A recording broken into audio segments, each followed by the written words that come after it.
Isang wire stripper. Ito para sa wirings din sa bahay or sa mga sasakyan din. Pwede siya sa cut or parang plies, parang stripper sa mga insulator ng wire. Wala akong pang demo. Sorry. I-check lang natin tong item. Ayun, ito siya guys.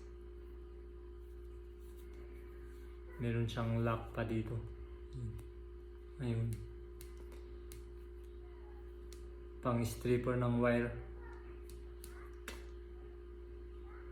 Yun lang. Thank you.